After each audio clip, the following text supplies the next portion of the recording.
Hello again. We're in the middle of an important series on the wisdom keys of Solomon. Keys that will help you live a long, rewarding, and happy life.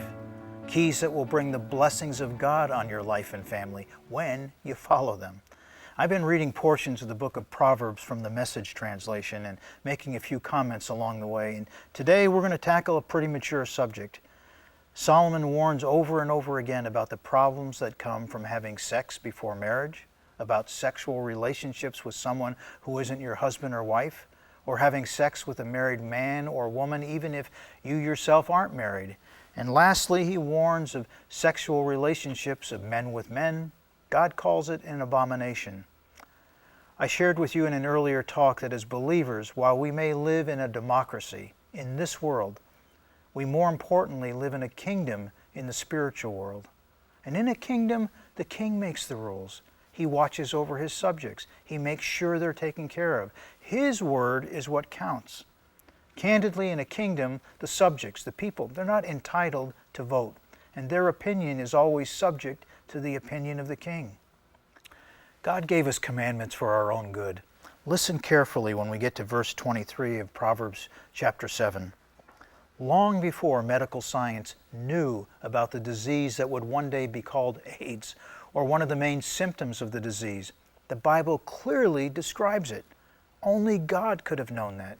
He had Solomon write about it thousands of years ago.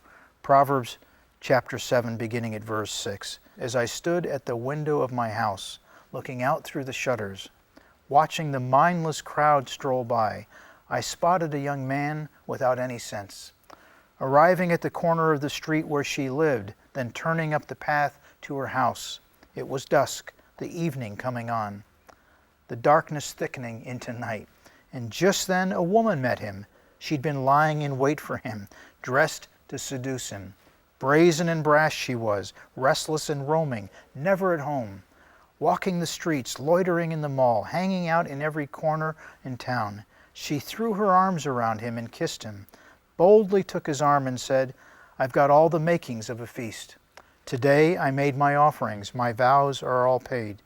So now I've come to find you, hoping to catch sight of your face, and here you are. I've spread fresh, clean sheets in my bed, colorful, imported linens. My bed is aromatic with spices and exotic fragrances. Come, let us make love all night, spend the night in ecstatic lovemaking. My husband's not home. He's away on business, and he won't be back for a month." Soon she has him eating out of her hand, bewitched by her honeyed speech. Before you know it, he's trotting behind her. Like a calf led to the butcher shop, like a stag lured into ambush, until an arrow pierces through his liver. It will cost him his life. You know, one of the primary symptoms of AIDS is liver failure. Without a healthy liver, you die. Only God could have known that. Solomon says, so friends, listen to me. Take these words of mine most seriously. Don't fool around with a woman like that. Don't even stroll through her neighborhood. Countless victims will come under her spell. She's the death of many a poor man.